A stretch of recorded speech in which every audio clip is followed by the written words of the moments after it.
Hello our future IAS and IPS officers. जैसे कि आप जानते हैं, कल मैंने आपसे प्रीलिम्स प्रीवियस ईयर क्वेश्चन पूछा था, राइट? और क्वेश्चन ये था, which of the following statement correctly explain the impact of the industrial revolution on India during the first half of the 19th century. Okay, और ये क्वेश्चन 2020 में पूछा गया था। ओके, तो इसका आंसर आपको कमेंट सेक्शन में देना था। जिसने भी करेक्ट आंसर दिया है वेरी गुड, और जिनका भी आंसर गलत है वो यहाँ पर आप आंसर देख सकते हैं। मैं इस वीडियो में इस क्वेश्चन का आंसर एक्सप्लेन करूंगी। ओके, तो वीडियो को स्टार्ट करते हैं। फर्स्ट ऑफ ऑल इस क्वेश्चन का मीनिंग समझते हैं। ठीक है, ये बोलना क्या चाह रहा है, ये क्वेश्चन में पूछा क्या जा रहा है। ओके, तो देखिए इस क्वेश्चन के ऑप्शंस में कुछ स्टेटमेंट्स दिए गए हैं। ठीक है, A B C and D. तो इन सभी स्टेटमेंट्स में कौन सा स्टेटमेंट करेक्टली एक्सप्लेन कर रहा है इम्पैक्ट ऑफ इंडस्ट्रियल रिवॉल्यूशन, ठीक है, on India during the first half of the 19th century. ठीक है, सबसे पहले हमें जरूरी होता है कि हम क्वेश्चन को समझे कि क्वेश्चन में पूछा क्या जा रहा है। ठीक है, तो यहाँ देखिए first half of the 19th century. Okay, तो first half of the 19th century में इंडस्ट्रियल रिवॉल्यूशन जो हुआ था इंडिया में, उसका इम्पैक्ट क्या हुआ था first half of the 19th century में, ये क्वेश्चन पूछा जा रहा है। ठीक है, तो इनमें से ये स्टेटमेंट्स दिए गए हैं, इनमें से कौन सा स्टेटमेंट सही है, क्या इम्पैक्ट हुआ था, वो आपको यहाँ पर आंसर चूज करना है। Okay, first half of the 19th century क्या होता है, ये टाइम होता है 1801 टू 1850। ओके, ये आपका होता है first half of the 19th century.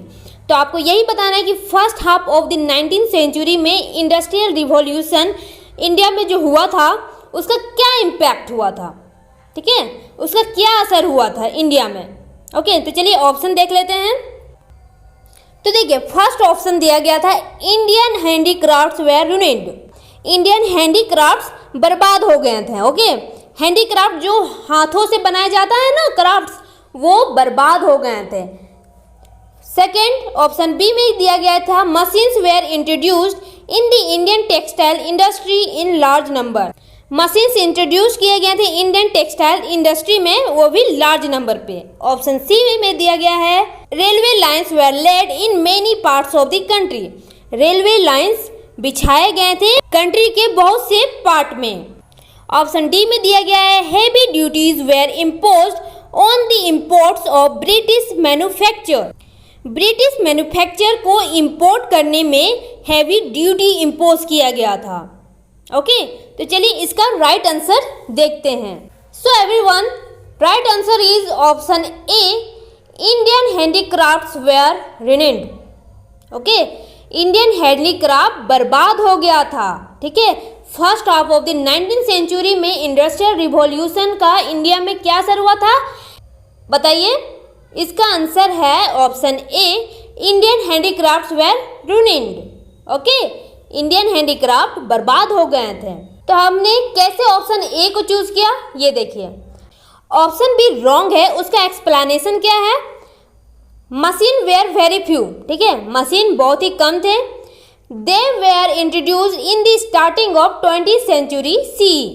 ठीक है, तो मशीन बहुत ही कम थे और वो इंट्रोड्यूस किए गए थे 20th सेंचुरी के स्टार्टिंग टाइम पर। तो ऑप्शन बी रॉन्ग है। ओके, अब हम देखते हैं ऑप्शन सी। ऑप्शन सी भी हमारा रॉन्ग है। ओके, क्या है, railway lines were laid post 1850s, that is second half of the 19th century. Railway lines जो बिछाए गए थे वो 1950s के बाद में बिछाए गए थे। ठीक है, पोस्ट 1950s में बिछाए गए थे, जो कि second half of the 19th century सी ईयर। ओके, और यहाँ क्वेश्चन में क्या पूछा गया था, first half of the 19th century.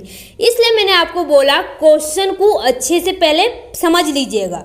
ठीक है, क्या टाइम पूछा जा रहा है, जैसे कि यहाँ क्वेश्चन पूछा गया था first half of the 19th century, और यहाँ ऑप्शन क्या दिया गया था, second half of the 19th century का, जो कि ये रॉन्ग है। ठीक है, तो इस तरह से ऑप्शन सी रॉन्ग होता है। ओके, अब हम ऑप्शन डी को देखेंगे जो कि रॉन्ग है। वो कैसे, ये देखिए। The British goods were given duty free trade permits. Option D में हमें ये स्टेटमेंट दिया गया था कि ब्रिटिश मैन्युफैक्चर में हैवी ड्यूटी इम्पोज किया गया था, राइट। ऑप्शन डी में ये स्टेटमेंट था। ऑप्शन डी इसलिए रॉन्ग है क्योंकि ब्रिटिश गुड्स को ड्यूटी फ्री ट्रेड परमिट मिला था, ठीक है। ब्रिटिश मैन्युफैक्चर को इंपोर्ट करने के लिए ड्यूटी फ्री था, ठीक है, एक भी पैसा नहीं लग रहा था। तो इस तरह से ऑप्शन डी भी रॉन्ग होगा, okay. Since option B, C and D are incorrect, ठीक है, तो इस तरह से ऑप्शन बी, सी और डी इनकरेक्ट होता है। Therefore we are left with the answer A. तो देखिए ऑप्शन बी, सी और डी इनकरेक्ट है, तो हमारे पास क्या ऑप्शन बचा? ऑप्शन ए, है ना। Option A, Indian handicraft were ruined, okay. मतलब इंडियन हैंडीक्राफ्ट बर्बाद हो गए थे, ठीक है, जब इंडस्ट्रियल रिवॉल्यूशन इंडिया में हुआ था तब, ओके। तो इस क्वेश्चन का आपको राइट आंसर मिल गया, option A, Indian handicrafts were ruined, okay. आप में से जितने भी लोग करेक्ट आंसर दिए हैं बहुत ही अच्छी बात है, वेल एंड गुड। बट जिनका भी आंसर गलत है, जिन्होंने भी गलत आंसर दिया है, उनको थोड़ी सी मेहनत और करनी है, ठीक है, क्योंकि ये क्वेश्चन बहुत ही इजी था, है ना। फिर भी अगर आपने गलत किया है, ये अपने आप पर जज करना है आपको, और ऑनेस्टली आपको जज करना है, ठीक है, कि आपने कितना सही किया और क्या गलत किया, क्योंकि ये क्वेश्चन बहुत ही ईजी लेवल का था। तो आपको थोड़ा सी मेहनत करने की ज़रूरत है, क्योंकि एग्ज़ाम से पहले आप मेहनत करोगे बेस्ट रहेगा, है ना। एग्ज़ाम के बाद वहाँ एग्ज़ाम हॉल में जाकर मेहनत करोगे तो क्या फ़ायदा? कोई फ़ायदा नहीं है, कोई वहाँ आंसर बताने वाला नहीं रहेगा, हाँ। तो बेहतर है कि अभी आप अपनी गलती से सीखो और अपने आंसर को सही करो, ओके। तो होप सो ये वीडियो आपको अच्छी लगी हो और आपको ये आंसर करेक्ट मिल गया हो, है ना। तो इसी तरह मैं आपको प्रीवियस ईयर क्वेश्चन शेयर करते रहूँगी और आपको अपने आप पे जज करना है कि आप किस लेवल पर स्टैंड करते हो, ओके। तो होप सो वीडियो अच्छी लगी हो तो लाइक करें, चैनल को सब्सक्राइब करें और ज़्यादा से ज़्यादा लोगों को शेयर करें ताकि उनका भी हेल्प हो सके, okay. Thanks for watching and see you soon. तो मिलते हैं नेक्स्ट वीडियो में नेक्स्ट प्रीवियस ईयर क्वेश्चन के साथ, ओके।